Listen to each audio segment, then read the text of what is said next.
I've heard that everyone has an inner critic, which I'm sure is very true. Some of them might be a teacher that we had. Some of them might be a parent, a friend. Someone once called it to me the inner Hitler that's inside of everybody. How do you battle that inner Hitler? I think it's a good thing to some extent to have an inner critic, because I've heard that we are the harshest with ourselves. I don't know if that's true, but I think if you have really high standards for your work or the way that you conduct yourself in the world or whatever it is, that's okay to be, to some extent, disciplined and hard on yourself. You can go too far, maybe, but I think especially in a kind of freelance profession where no one's telling you, if no one's telling you, hey, yeah, your screenplay is due, or hey, you should have X number of guest stars by now. If no one's saying that to you, it's sort of like you're only holding yourself accountable to your vision of your best self, I feel like. And I think that's all we can do, is be the best version of, I can just be the best version of me I can be today. And that it's not about comparing yourself to someone else who has X number of guest stars or something, whatever it is. But I think it's okay, because that inner critic keeps you on track to some extent. And you don't have, maybe you don't have someone else keeping you on track, so you need it.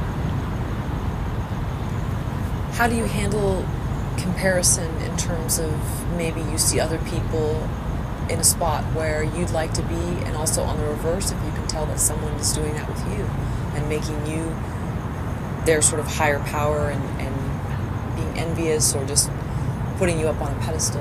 I've always thought that the only person that I want to be envious of is myself. I think that's the goal, you know, is to live the life where, you know, I wouldn't want anybody else's life because mine is so awesome, but it's getting there, right? That's the challenge, because inevitably someone else somewhere is more successful, is on the A-list, is doing X or Y, or in this great movie with this director that you absolutely love, or whatever it is.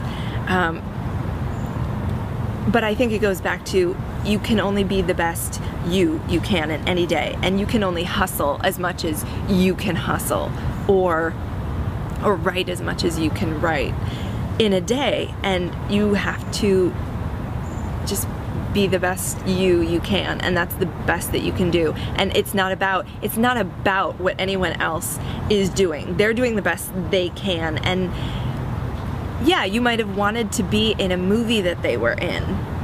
Okay, what are you going to do about that? Because you can't. It was already made. It's in the past. What are you going to do about it? You know, you can reach out to the filmmaker now and say, hey, I really like that film that you made with so-and-so. That I kind of wish I was in, that you don't say out loud. But, or maybe you do.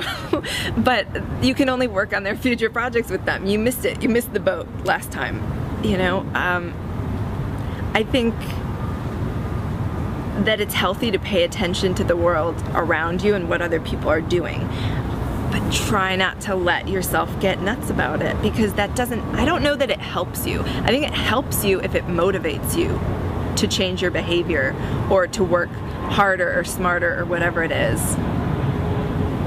I think that's all you can do, is just accept it and let it go. Someone once said to me, there's apples and oranges, and you can only be the best orange you can be. You might not be able to be one of the apples. And for me, that was hard to take, because I wanted to be one of the apples. Yeah. So it sounds like you're just happy being the best you can be and doing the best of who you are, and not trying to emulate yourself. Yeah, I think that's all we can do. Is I like that analogy that either you are an apple, or you're an orange, or you're a lemon, or whatever it is, that you're your own unique thing, and the one gift that we have, right, is nobody else can be me and nobody else can be you. And you have to own that and like really look at, what am I really good at? What do I really enjoy doing? What is unique about me as an actor that even if I'm sitting next to someone who's way more successful than I am today, that I would beat them for that part? What is that part? You know, I think for actors in particular, as a writer, I'm always interested in asking people, because I like to write for people sometimes, is what do you do better than anyone else? And a lot of times actors don't know how to answer that question, and I think every actor should know how to answer that question. Is if I put you next to someone who's like, I don't know, someone we've all heard of, what would you beat them at? What would you get the part of that they would not? That you just kind of know, you're like, yeah, they can't do a better job. Someone might cast them, but I know that I'm better for that part. You know, and I think that's interesting, that like sometimes people won't be looking for the orange, they'll be looking for the apple, and you just have to be ready for that and just be the best apple you can be. You know, I don't know, I think there's something to be said for what's unique about each one of us, and if we're not perfect for something else, it's okay. We'll be right for all of those things that are perfect for us that other people won't have an opportunity to do. How do we know what our unique gifts are? How can we find that out? Some people are so blind to themselves, either in good ways or bad ways. Right. They don't know who their gifts are or their detriments, whatever you want to call it. I think that's a great question. It's like, how do you know what you're really good at? I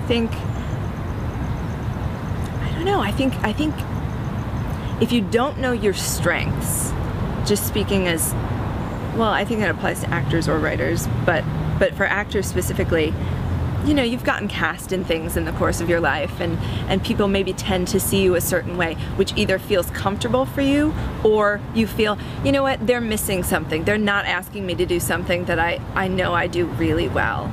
And maybe you need to show them that thing, or write your own scene for your reel that shows that thing that nobody seems to see you as. And maybe you're right about that. Maybe you are really good at it, or maybe you do have some misguidance and maybe you're not as good at it, which, you know, you might get some feedback about, like, actually, no, you're kind of better at this other thing that everyone has you doing, you know. But I guess I think you need to register with how you feel about the parts that you're getting. See if that feels comfortable, if that feels right, and if it doesn't, maybe you're better designed to do something else. And that's your strength. I think just experimenting with getting in people's films and seeing, you know, does that feel right or wrong, and you figure out what you do better, and what you wind up beating 20 other people or hundreds of other people out for is the stuff that apparently other people think you do really well, and hopefully you agree that you do those things really well, you know.